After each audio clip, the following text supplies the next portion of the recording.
Être en harmonie avec tout ce qui est. Être en harmonie, c'est être dans une relation consciente et pleine d'amour avec tout ce qui est, sans vouloir ni désir particulier. Cela créerait une fixation sur certains de ces univers fluides, invisibles, autour de nous. L'harmonie présuppose une relation musicale avec le monde, une résonance vers une entente. Accepter le monde, l'autre, l'humain, son prochain, c'est un lent travail d'adaptation qui suppose une qualité d'écoute. Une attention du tout-être qui n'est pas banale.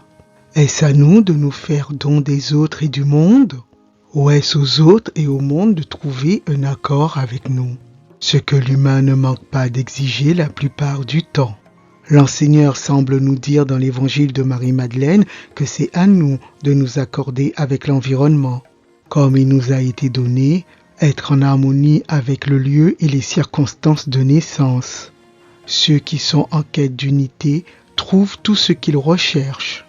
De même, il nous suggère d'être d'accord avec notre adversaire avant qu'il ne soit trop tard. Les hommes ne sont pas aussi facilement en harmonie les uns avec les autres comme les violons.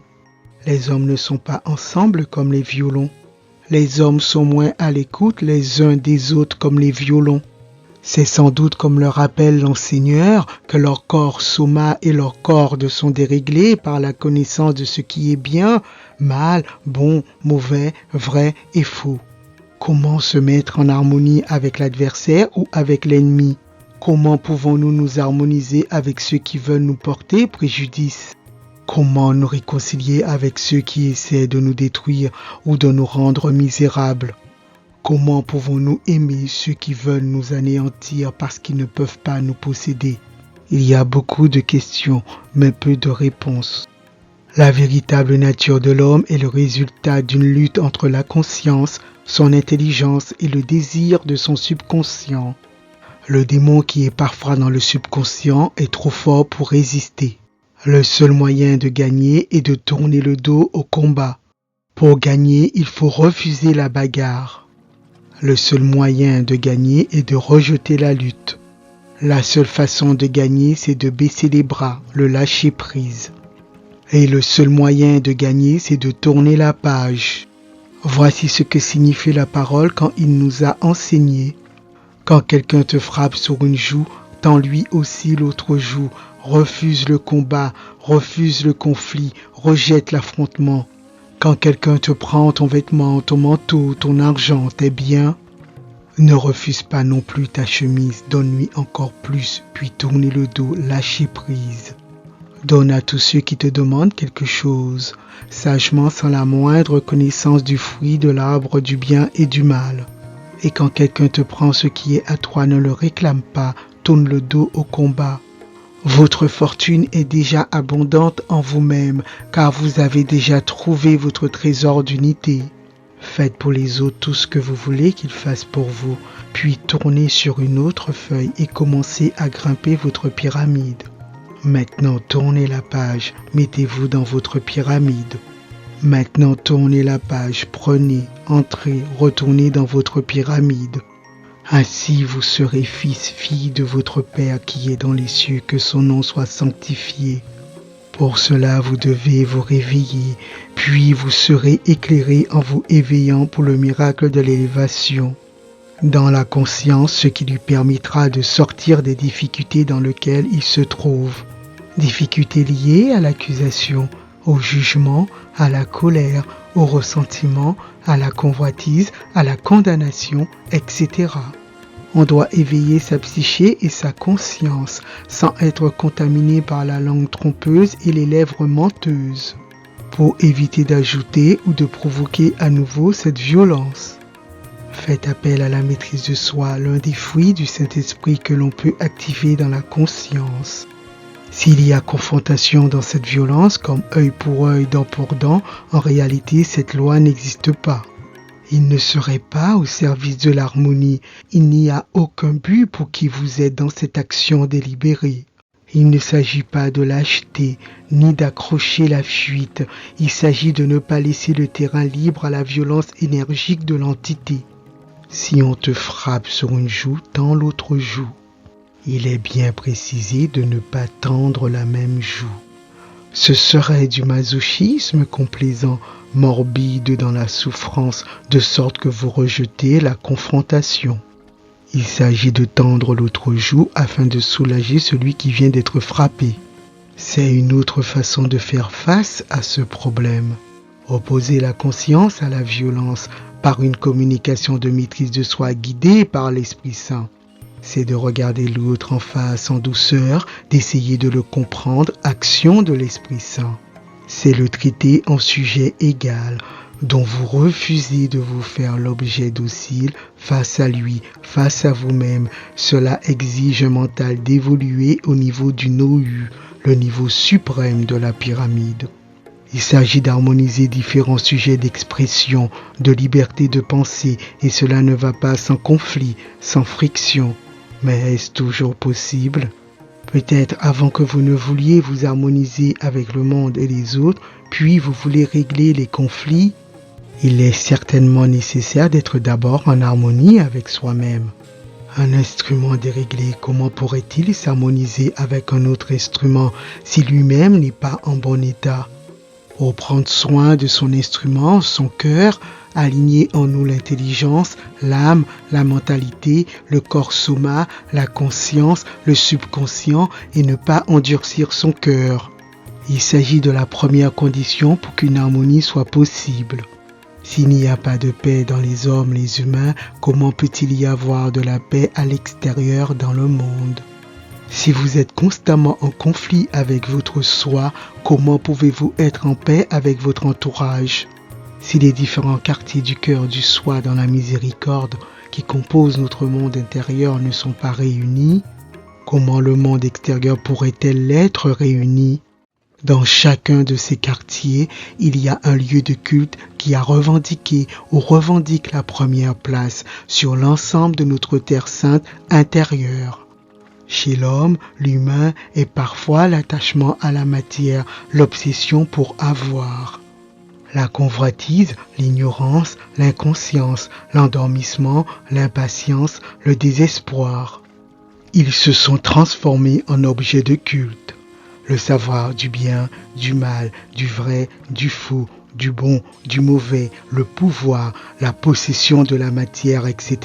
Ils sont devenus des objets de vénération. Sans parler de ceux qui veulent imposer son autorité sur l'ensemble du complexe humain.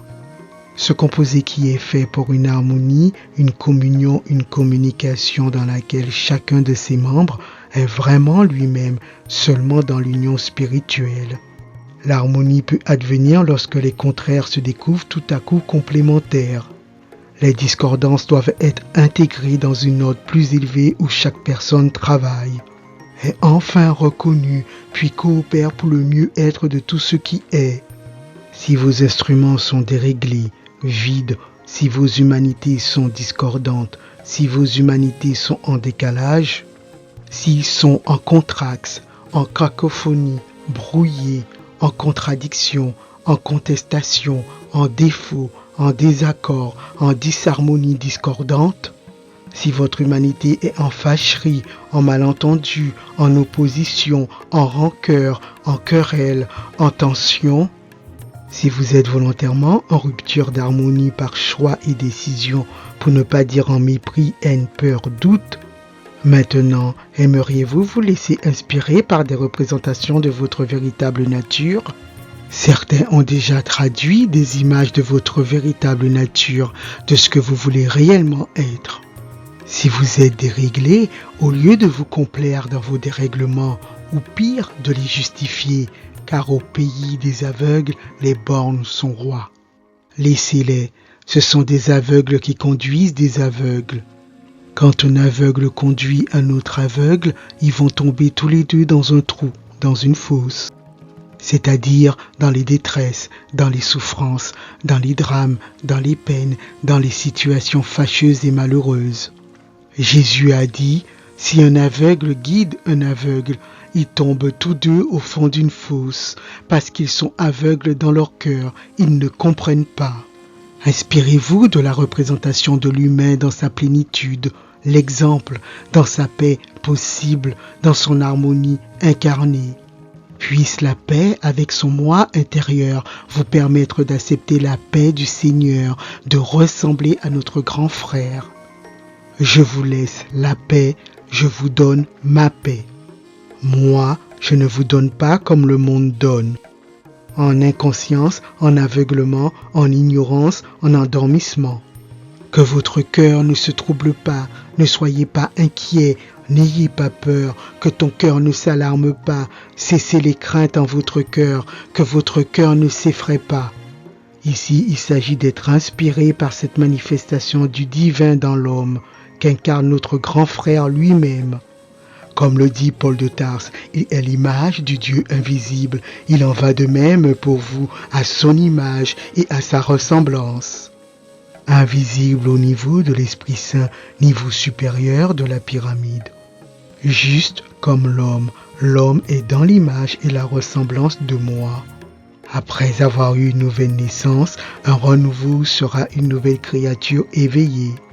La volonté humaine choisit de chercher et ensuite de découvrir qui est. Le choix est prêt à te rappeler qui tu es vraiment. Il est prêt à te ramener chez toi, à la source. Par conséquent, sois une lampe dans l'obscurité des situations fâcheuses et malheureuses et ne les maudis pas. Et n'oublie pas qui tu es. Tu seras la lumière quand tu seras cerné. Jésus leur parla de nouveau et dit: Moi, je suis la lumière du monde, de l'univers. Celui qui me suit ne marchera pas dans le dérèglement, ne marchera pas dans la fâcherie, ne marchera pas dans la discorde, ne marchera pas dans la contradiction, ne marchera pas dans la contestation, ni dans la tristesse, ni dans la détresse.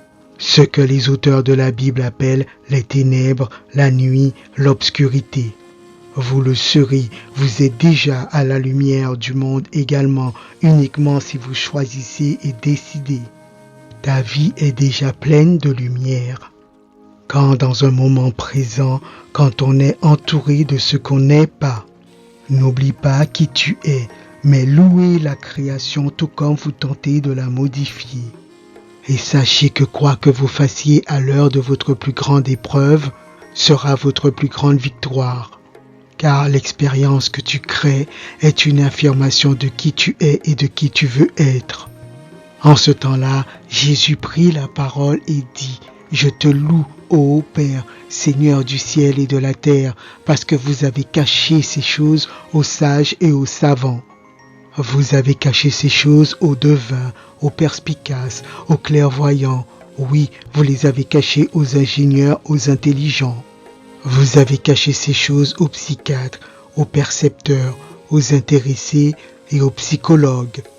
Et que vous avez révélé toutes ces choses découvertes, vous l'avez fait savoir à ceux qui ont l'intelligence d'un très petit enfant.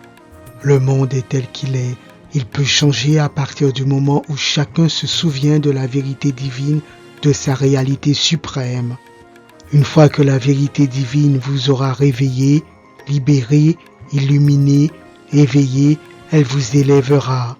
Certains disent que la vie est une école et que les choses que vous regardez et l'expérience de votre vie sont destinées à votre éducation. On n'est pas venu dans cette vie pour apprendre des choses. Vous n'êtes pas obligé de faire une démonstration, vous devez simplement établir ce que tu sais déjà. En le démontrant, vous le surpasserez et vous vous créerez encore à travers votre expérience. De cette façon, vous justifierez la vie et lui donnerez un but, alors vous la sanctifierez. Nous sommes venus non pas pour apprendre, mais pour démontrer la plénitude totale, une plénitude complète.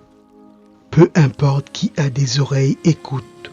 Si quelqu'un a des yeux pour voir, regarde du fond du cœur. La lumière vous attend, mais la vérité divine des choses s'échappe de vos yeux incarnés.